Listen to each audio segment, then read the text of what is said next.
Le 19 juin 2013, Monique Cyr se rend chez sa fille Amandine Estrabo, âgée de 30 ans, qui a emménagé depuis quelques jours dans une petite maison à la sortie du village de Requecourbe, près de Castres, dans le Tarn. Mais chose très étrange, Amandine n'est pas à son domicile. Et la porte d'entrée est entrouverte, tout comme la baie vitrée d'ailleurs, à l'arrière, qui donne sur un champ. Amandine est introuvable. Plus personne n'a de ses nouvelles, elle s'est comme volatilisée. Le dernier témoin qui l'a vue, c'est une voisine, qui raconte qu'Amandine est sortie d'un fourgon de couleur blanche la veille dans la journée du 18 juin et est entrée normalement chez elle. Alors où est-elle?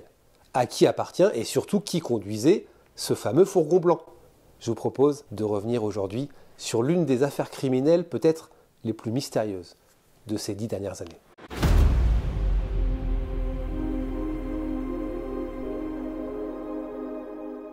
Bonjour à tous, j'espère que vous allez bien. Je suis ravi de vous retrouver pour une toute nouvelle vidéo qui va nous permettre de mieux comprendre cette sombre affaire qu'est l'affaire Amandine Estrabo. Vous avez forcément entendu parler de cette affaire, mais je trouvais important de revenir sur cette histoire qui présente encore aujourd'hui plusieurs zones d'ombre. 9 ans après les faits.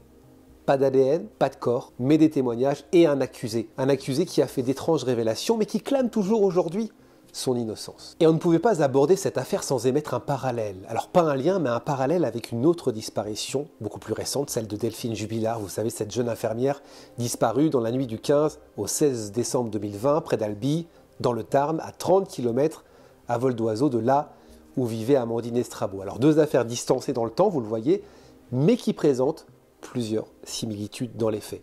Lesquelles et pourquoi au dernier procès de l'affaire Amandine Estrabo, le nom, la disparition de Delphine Jubilard a-t-il été évoqué? C'est ce que l'on verra à la fin de cette vidéo et on le verra avec Marine B. Marine B, vous la connaissez forcément, elle a aussi une chaîne YouTube sur laquelle elle enquête sur des cas de disparition. Je vous conseille d'aller y faire un tour. Je vous mets le lien de sa chaîne dans la description. J'ai eu le plaisir de faire une première collaboration avec elle sur l'une de ses dernières vidéos et je lui ai demandé tout simplement d'essayer de nous faire un parallèle entre ces deux disparitions, de voir s'il y a des points communs ou pas du tout, puisqu'elle avait longuement travaillé sur le cas de la disparition justement de Delphine Jubilard dans l'une de ses vidéos.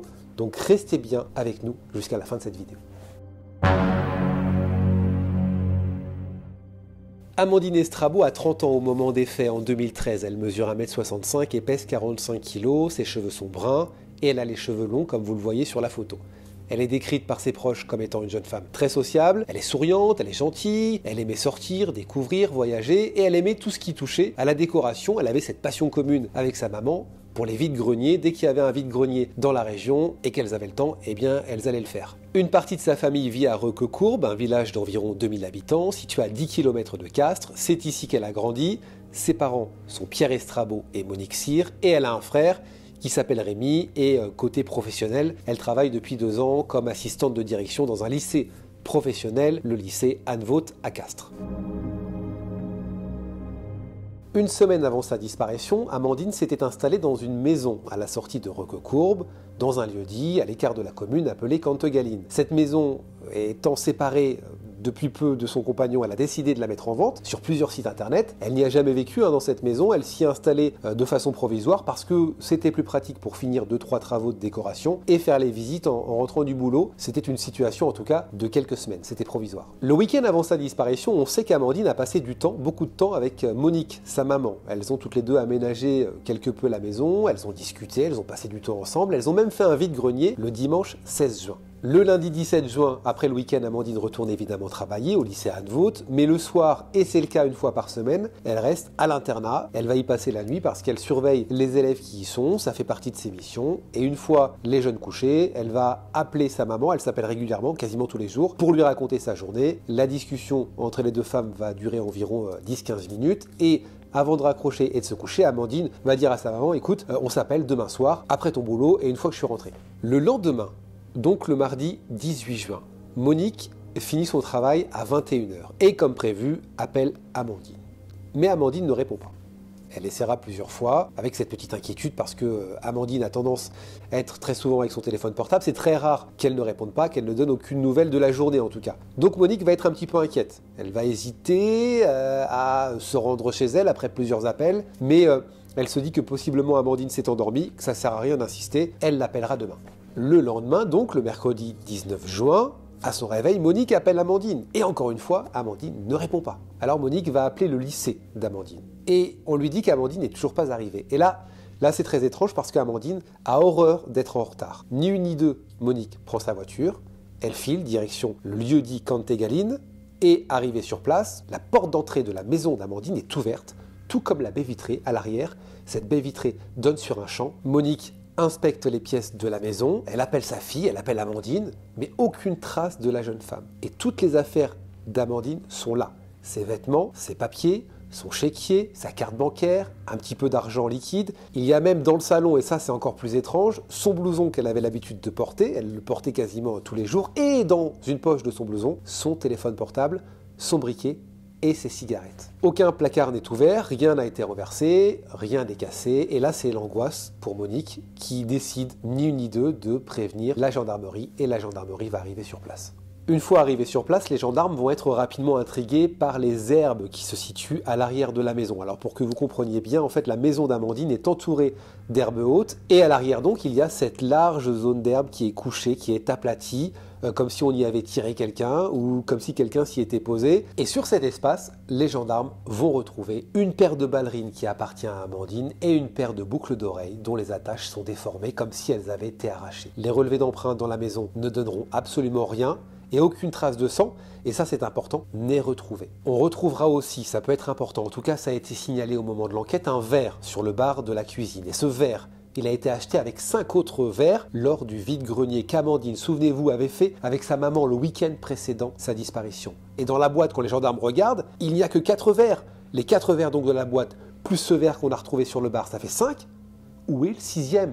La question que tout le monde se pose, c'est est-ce qu'Amandine a convié quelqu'un à qui elle a offert un verre et que cette personne, qui l'a peut-être enlevé, a aussi fait disparaître le verre qu'il a utilisé pour supprimer ses traces? Ça, c'est la question en tout cas que les gendarmes se posent à ce moment-là. À partir des premières constatations qui viennent d'être faites dans la maison, tout va aller très vite, à commencer par la nouvelle de la disparition d'Amandine qui va se répandre comme une traînée de poudre dans tout le village parce que les gens connaissaient Amandine, connaissaient sa famille, les oncles d'Amandine étaient connus à Roquecourbe. C'est un peu la fille du village, la fille du coin qui disparaît. La section de recherche de Toulouse prend l'enquête en main, accompagnée par les gendarmes de Roquecourbe évidemment, qui vont inspecter le moindre endroit. Une centaine de militaires du 8e régiment d'infanterie de marine de Castres vont être mis à contribution. De gros moyens de recherche sont rapidement mis en place. On est dans une région, et vous le savez si vous connaissez la région, très vallonnée, il y a des forêts partout, des gouffres, des cours d'eau, autant d'endroits évidemment à vérifier. 3 hypothèses sont donc envisagées à partir de là. La thèse de l'accident, la thèse de la disparition volontaire, du suicide, ou celle d'une mauvaise rencontre. Peut-être liée à l'annonce, vous savez, qu'Amandine avait postée sur les sites internet parce qu'elle cherchait à vendre sa maison, c'est elle-même qui faisait les visites, alors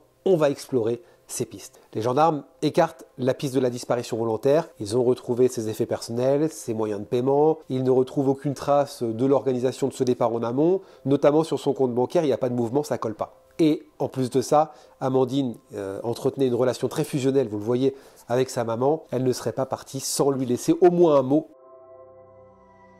On passe donc à la piste accidentelle. Et là c'est pareil, ça ne tient pas vraiment, un accident aurait été signalé, on aurait retrouvé des traces. Cette piste est également écartée. Il reste donc la dernière piste, celle de l'enlèvement, qui est pour les enquêteurs la plus crédible et la plus probable. Alors on va s'intéresser et se pencher sur l'emploi du temps d'Amandine Estrabot. Les enquêteurs savent que la veille, le mardi 18 juin, Amandine Estrabot a quitté vers 13h10 le lycée professionnel Anne Vaught, situé au 46 boulevard Magenta à Castres, où elle travaille, vous le savez, en qualité d'assistante d'éducation. Ce jour-là, elle porte un chemisier brun, une veste marron clair, une jupe brune droite. Elle avait également des collants de couleur chair, ainsi qu'une paire de ballerines en cuir et en daim marron, ces ballerines qu'on a retrouvées dans son jardin. Et elle portait aussi 2 sacs à main, l'un était en patchwork, et le second marron. Ses collègues ont été interrogés.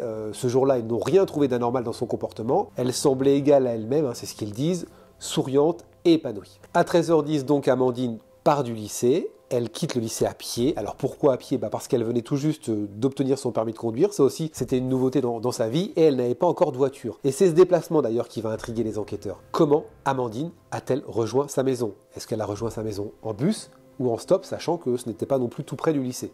Eh bien, nous allons avoir une partie de la réponse grâce à une voisine. Une voisine qui s'appelle Karine. Cette voisine affirme qu'elle a vu à 16h ce mardi 18 juin 2013 Amandine en train de descendre de la place passager d'un fourgon Renault de couleur blanche. Et Amandine est accompagnée. Elle est accompagnée d'un homme que cette voisine ne verra que de dos. Il est à peine plus grand qu'Amandine, d'un gabarit charpenté, c'est ce qu'elle dira. Ses cheveux sont châtain clair, il porte un pantalon de chantier, c'est important, avec une bande orange. Et Amandine paraît décontractée quand elle la voit ouvrir la porte de sa maison. Elle n'a pas l'air en tout cas sous menace. Elle n'a pas l'air d'avoir peur. Et un autre témoin assure que le véhicule, ce fourgon blanc, était toujours là à 16h45, mais avait disparu à 18h. Alors les recherches pour retrouver cette camionnette battent leur plein, c'est un indice capital, mais restent infructueuses. La téléphonie est elle aussi passée au crible pour tracer la présence de portables sur les lieux de l'enlèvement. Les entreprises qui possèdent des fourgons blancs sont recensées. Il y a des véhicules qui sont inspectés. L'ancien compagnon d'Amandine, tenez, on n'en a pas parlé, qu'elle a quitté une semaine plus tôt, est placé en garde à vue pour être interrogé, mais il est mis hors de cause. 52 pistes en tout, dans les mois qui vont suivre, vont être étudiées par les gendarmes. 17 seront sérieuses, mais toujours aucune trace d'Amandine Estrabo. Les mois vont s'écouler et tout le village va continuer de montrer sa solidarité envers la famille d'Amandine, en placardant par exemple son visage sur les commerces, dans le village et aux alentours. La campagne de Roquecourbe est elle aussi passée au peigne fin, comme les rives de la rivière Lagou qui passe dans le secteur, mais rien à signaler. Et un an s'écoule, et on ne sait toujours pas qui est cet homme qui a été vu par la voisine jusqu'à fin mai. Fin mai 2014 où l'enquête va prendre un tournant inattendu. La gendarmerie de Roquecourbe va recevoir un appel pour le moins surprenant, d'une femme. Elle raconte aux gendarmes que son fils, Guéric Jeannot, a un comportement qui l'inquiète. Il semble agité, inquiet, il se sent suivi et il lui répète « Je ne suis pas un assassin ». Et s'il retrouve du sang dans ma voiture, c'est celui détruite, dit-il. Il voit des choses bizarres, un homme avec une pelle, et qu'il sent une odeur nauséabonde, une odeur de mort. Un témoignage pour le moins étrange et précis. Mais qui est ce Guéric Jeannot? Il a 25 ans. C'est un maçon qui vit donc chez sa maman à Roquecourbe. Alors le 17 juin 2013, les gendarmes placent ce Guéric Jeannot en garde à vue pour l'interroger, pour lui poser des questions sur ses propos incohérents. Guéric Jeannot va raconter aux enquêteurs qu'il connaissait Amandine Estrabo puisqu'il est de Roquecourbe, le village où Amandine a grandi. Ils se sont souvent croisés mais n'étaient pas amis. En fait, Guéric Jeannot connaissait beaucoup plus le frère d'Amandine, Rémi. Ils se fréquentaient depuis qu'ils avaient 17 ans. Et donc, pour Guéric Jeannot, Amandine, c'était une simple connaissance de village, rien d'autre. Guéric Jeannot assure qu'il ne lui a fait aucun mal. L'entreprise de maçonnerie, pour laquelle il travaille, utilise bien un vieux Renault Trafic blanc. Ça, c'est un premier point. Alors les gendarmes vont montrer la photo de Guéric Jeannot à Karine, la voisine, vous savez, qui a vu Amandine revenir avec un homme. Ils montrent la photo de Guéric Jeannot en tenue d'ouvrier, parce que c'est un homme en tenue d'ouvrier qu'elle affirme avoir vu de dos avec Amandine le jour de sa disparition. Mais elle ne reconnaît pas Guéric physiquement. La seule chose dont elle est sûre, c'est que le pantalon de chantier est identique, c'est le même. Les gendarmes pensent tenir en Guéric Jeannot le suspect numéro 1. Sauf que l'employeur de Guéric Jeannot indique que ce 18 juin 2013, Guéric Jeannot ne pouvait pas être à Roquecourbe parce qu'il était sur un chantier à Castres. Ce détail va permettre à Guéric Jeannot de sortir de sa garde à vue. Mais les gendarmes ne vont pas abandonner, ne vont pas lâcher cette piste et vont enquêter discrètement les mois qui vont suivre sur son cas. Son alibi, vous allez le voir, ne va plus vraiment tenir la route. Nous sommes 3 ans plus tard, le 7 avril 2016. Guéric Jeannot est à nouveau placé en garde à vue. L'emploi du temps pose finalement question. L'employeur avait expliqué que Guéric Jeannot était sur un chantier à Castres. Mais finalement, les gendarmes découvrent que ce 18 juin 2013, l'entreprise a reçu une livraison de béton pour un chantier au Madanfo, à Roquecourbe. Et Guéric Jeannot faisait partie de cette équipe de 3 hommes qui avaient emprunté ce jour-là le fourgon Renault blanc pour aller sur ce chantier. Alors, quel a été son emploi du temps ce jour-là? Qu'a-t-il fait? Est-ce qu'il s'est absenté pendant le chantier? Ça, c'est toute la question que les gendarmes veulent élucider. Et en garde à vue, lors de sa deuxième garde à vue, du coup, Guéric Jeannot affirme qu'il ne s'est jamais absenté de ce chantier. Alors les enquêteurs vont vraiment se pencher avec précision sur ce chantier et ils déterminent que la dalle de béton destinée à une terrasse a fini d'être coulée ce jour-là vers 15h50 et qu'il fallait attendre une bonne heure avant qu'elle ne sèche. Le temps pour Guéric Jeannot peut-être de quitter le chantier et de croiser ce jour-là la route d'Amandine. Alors s'est-il absenté? Toute l'énigme est là. Les enquêteurs vont interroger les collègues de Guéric qui étaient présents sur le chantier. Mais aucun des deux, parce que je vous rappelle qu'ils étaient 3 sur le chantier, ne se souvient si Guéric s'est absenté ce jour-là. Impossible de savoir avec certitude s'il a emprunté le Renault blanc pour se rendre quelque part et combien de temps il aurait pu s'absenter. Les 2 hommes sont incapables de le dire. La seule chose que le chef d'équipe de Guéric Jeannot explique, c'est que Guéric serait revenu sur le chantier vers 17h pour le talochage de la dalle. Mais encore une fois, il ne peut pas l'affirmer confirmé à 100%. En tout cas, Guéric Jeannot dément, lui, avoir quitté son lieu de travail ce jour-là. Il dit qu'il est resté tout l'après-midi sur le chantier, qu'il est rentré chez lui en fin d'après-midi après avoir fini le chantier. Et sa mère, d'ailleurs, indique qu'en rentrant, eh bien, il a joué une bonne partie de la soirée à la console. Sauf que les enquêteurs s'aperçoivent, c'est ça qui est étrange, qu'il n'y a eu aucune connexion sur sa console ce jour-là. Alors on va aussi se pencher sur la personnalité de Guéric Jeannot. Et il est décrit comme quelqu'un d'impulsif et de déchiré. Un garçon qui a beaucoup souffert de certains drames familiaux, notamment les décès de son père et de son frère. Des femmes qui l'ont côtoyé indiquent aux enquêteurs qu'il pouvait être violent et agressif et qu'il avait l'habitude de s'alcooliser. Donc vous le voyez, à ce moment-là de l'enquête, on n'a pas vraiment de preuves. On a un fourgon blanc, on a la tenue de chantier, la personnalité fragile de Guéric Jeannot, des propos peu rassurants qu'il a tenus à sa maman, un emploi du temps très flou, un intérêt pour Amandine Estrabot. Ça revient très souvent selon des proches. Et les proches se disent, et les enquêteurs aussi font le lien, que s'il s'est arrêté pour lui demander de la ramener, qu'ils se sont déjà croisés, elle connaissait son visage, elle savait qu'elle pouvait faire confiance à quelqu'un du village, en tout cas, elle a pu monter avec lui en toute confiance. Et quand on regarde d'ailleurs le témoignage de Karine, la voisine, elle explique qu'Amandine a ouvert la porte à ce moment-là de façon très décontractée quand elle est arrivée chez elle. En tout cas, les enquêteurs se fient à leur instinct et Guéric Jeannot est mis en examen pour enlèvement et séquestration. 3 ans après la disparition d'Amandine, je rappelle que là, à ce moment-là, on est en 2016, il est placé en détention provisoire. Une détention qui va durer 4 ans. 4 ans avant son procès. Un procès qui débutera le jeudi 8 octobre 2020 devant la cour d'assises du Tarn à Albi. Guéric Jeannot a alors 32 ans, il est accusé de meurtre et de viol et risque la prison à perpétuité. En plus de ça, le dossier s'est étoffé de nouveaux témoignages ces derniers mois. Des témoignages qui proviennent de 3 codétenus auxquels Guéric Jeannot aurait avoué pendant sa détention avoir tué Amandine Estrabot. Et il leur a donné plusieurs détails et même donné un plan de l'endroit où il aurait enterré Amandine. Alors ces codétenus vont venir s'exprimer à la barre. Et chacun va raconter tour à tour la version de Guéric Jeannot. Mais tous se mettent d'accord, Guéric Jeannot était épris d'Amandine et il n'a pas supporté qu'elle refuse ses avances. Mais les scénarios diffèrent un peu à chaque passage à la barre, ne sont pas toujours identiques. L'un d'entre eux, par exemple, le premier, va raconter qu'Amandine aurait été prise en stop, violée et battue à coups de poing.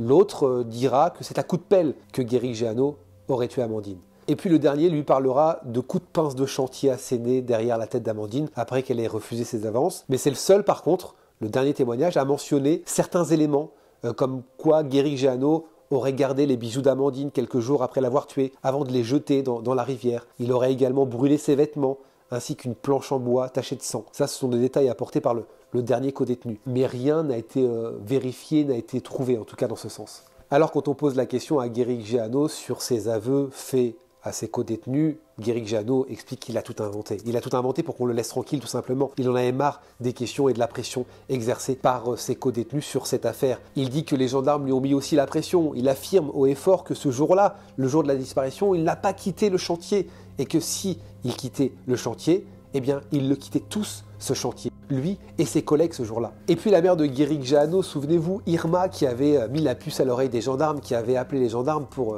parler des propos étranges, incohérents de son fils, est revenue sur ses propos et dément à la barre avoir dit ça. Elle dit « je ne me souviens plus ». Alors le président a beau insister, il lui dit « mais madame, vous savez, ce dossier, il commence avec vous. C'est vous qui êtes allé voir les gendarmes. C'est vous qui avez dit « mon fils a des problèmes ». Alors même qu'à l'époque, votre fils n'était pas soupçonné dans cette affaire. Et les gendarmes qui sont interrogés pendant le procès vont reconfirmer ce qu'ils ont dit. Ils disent « c'est bien la mère de Guéric Jeannot qui nous a appelés ce jour-là pour nous parler de son fils et de son comportement très étrange. Et elle est même venue à la gendarmerie. Alors nous, on a fait venir Guéric Jeannot tout simplement pour vérifier son emploi du temps, pour voir s'il pouvait conduire un fourgon de couleur blanche, tout simplement. Et pendant le procès, l'avocat de Guéric Jeannot va défendre évidemment son client en disant « il n'y a aucune preuve dans ce dossier et en 7 ans de dossier, il n'y a aucune évolution, il n'y a aucune preuve supplémentaire ». Le 14 octobre 2020, Guéric Jeannot est condamné à 30 ans de prison. Mais il va faire appel de ce verdict. Ses avocats dénoncent un dossier à sens unique. C'est pour ça que le lundi 15 novembre 2021, un an après cette décision, Guéric Jeannot est à nouveau dans le box des accusés de la cour d'assises d'appel de Toulouse. Il continue à clamer son innocence. Ses avocats, maître Simon Cohen, expliquent qu'après tout, rien ne prouve qu'Amandine, qui sortait, je vous le rappelle, d'une séparation, n'est pas partie de façon volontaire. Son autre avocate, Maître Marie-Hélène Pigoulot parvient à semer elle aussi la confusion chez la témoin numéro 1, la voisine. Cette femme révèle que les gendarmes ont voulu lui faire dire que c'était Guéric Jeannot le coupable. Un ami de Guéric témoignera également à la barre et il explique que Guéric Jeannot porte tout sur lui, qu'il a beau se taire, que s'il avait vraiment fait quelque chose, ça se verrait sur son visage, qu'il aurait craqué. Malgré tout ça, les jurés considèrent Guéric Jeannot coupable. Il est condamné à nouveau le 19 novembre 2021 à 30 ans de prison dans l'attente d'un éventuel pourvoi en cassation. Guéric Jeannot est considéré comme le ravisseur, le violeur et le meurtrier d'Amandine Estrabo. Seul un témoignage capital ou un fait nouveau, comme la découverte du corps par exemple, pourrait relancer aujourd'hui la procédure.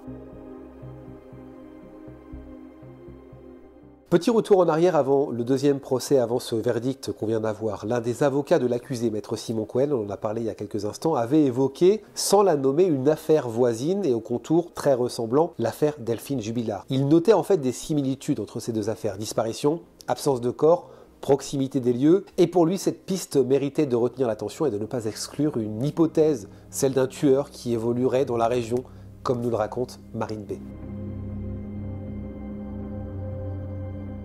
Bonjour à toutes et à tous.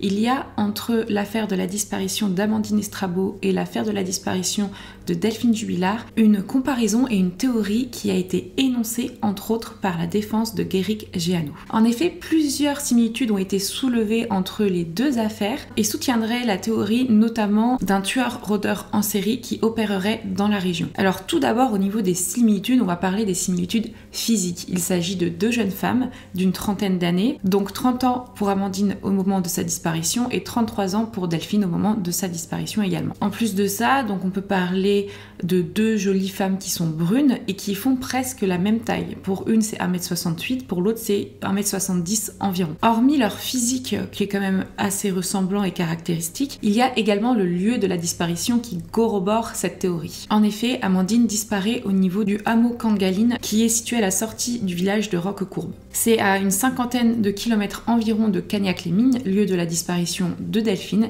et toutes les deux ont disparu dans la même région, le Tarn. De plus, si on reste dans le cadre de cette théorie, donc dans la théorie d'un tueur-rôdeur en série qui opérerait dans la région, on serait sur un mode opératoire qui se ressemble quand même pas mal, de par exemple, l'absence de preuves matérielles qui appuieraient et corroboreraient l'agression physique ou même le décès de la personne disparue. Entre autres, on ne retrouve aucune trace de sang sur les lieux des disparitions. Donc si on pense à un rôdeur-tueur qui évolue dans la région, on peut imaginer qu'il repère en avance ses victimes, qu'il ait repéré Delphine ou qu'il ait repéré Amandine en avance et qu'il attend qu'à un moment ces femmes soient seules pour pouvoir agir et les agresser. Néanmoins, vous allez voir, il y a quand même quelques éléments qui n'appuient pas du tout cette théorie. Donc déjà pour ces deux disparitions, on est dans des villages ou même un hameau où il y a très peu d'habitants, où généralement tous les voisins se connaissent et tout le voisinage et les habitants observent ce qui se passe. Ce que les habitants ont pu rapporter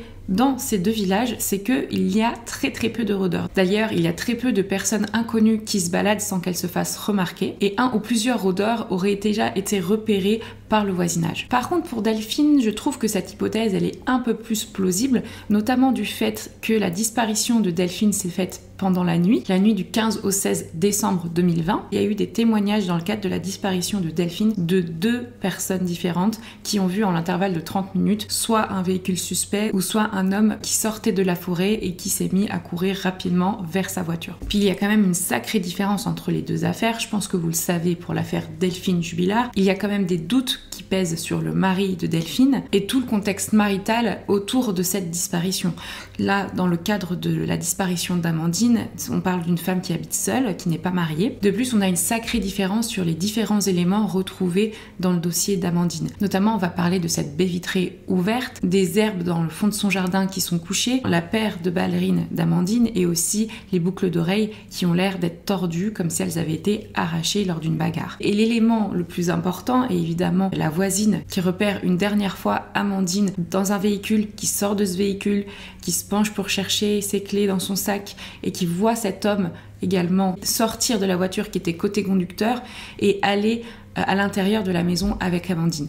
Donc ça, c'est quand même quelque chose de très précis et qui diffère bien avec l'histoire et la disparition de Delphine. On peut très vite imaginer un scénario avec cette baie vitrée ouverte, avec les affaires d'Amandine retrouvées derrière au fond du jardin. On pourrait croire que l'homme qui est rentré avec elle lui a fait des avances poussées, qu'Amandine a refusé, qu'il y a eu une bagarre, qu'elle a voulu s'échapper en ouvrant la baie vitrée, en allant vers le fond de son jardin et que là il l'a rattrapée rapidement et violemment au vu des éléments qu'on a retrouvés. Si on regarde un petit peu, il y a quand même une différence aussi au niveau du temps parce que Amandine a disparu en 2013 et que Delphine a disparu en 2020. Donc il y a 7 ans qui séparent ces deux disparitions et si on regarde dans la région en 7 ans, il n'y a aucune disparition non élucidée de femmes dans la région. C'est pour ça que la théorie du crime sériel, bien qu'on ne puisse pas complètement l'exclure évidemment, me semble en tout cas dans ces deux affaires de disparition très peu probable.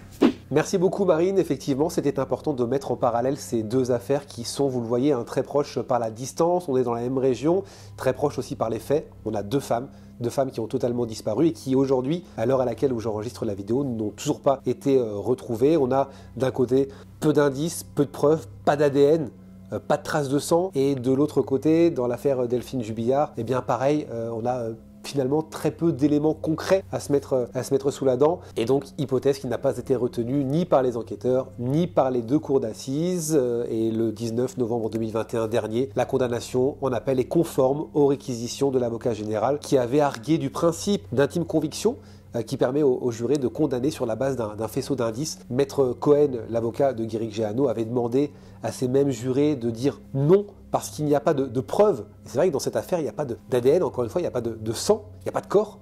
Et Guéric Jeannot terminera avec ces mots: « Je comprends la douleur de la famille d'Amandine, mais ce n'est pas moi qui était avec Amandine ce jour-là. » Guéric Jeannot est condamné donc à 30 ans de prison, mais ses avocats ont demandé un pourvoi en cassation. Et l'affaire en est donc là aujourd'hui. Vous l'avez compris, c'est une affaire très frustrante puisque l'ADN de Guéric Jeannot n'est jamais apparu sur la scène de crime et les 105 outils retrouvés chez Guéric Jeannot ont tous minutieusement été inspectés et n'ont pas livré la moindre indication. La famille d'Amandine a un sentiment d'inachevé parce que certes Guéric Jeannot a été condamné, c'est un soulagement, mais il manque le corps. Alors la famille d'Amandine s'adresse indirectement à Guéric Jeannot en disant qu'il peut encore avouer et dire où il a caché le corps d'Amandine.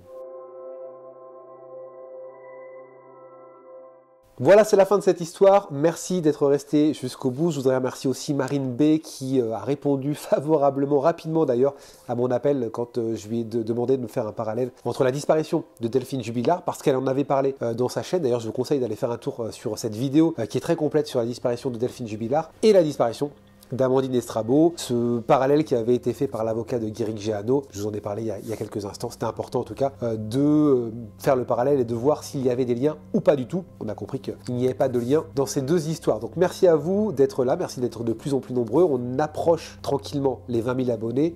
Bienvenue à tous ceux qui viennent d'arriver. Je vais m'arrêter là, je suis en train de perdre ma voix. Je sors d'un... Vous savez ce qu'on appelle le Covid ? Je ne suis pas passé à côté. J'étais passé à côté pendant les 2 dernières années et là, fauché. Non, je vous rassure, il n'y a rien de grave, à part le goût et l'odorat. Moi, j'ai totalement perdu ça et je suis en train de perdre ma voix. Ah, c'est compliqué. Donc, je vous laisse là. Je vous dis à très bientôt. Prenez soin de vous et n'oubliez pas, la vérité n'est jamais très loin. Salut.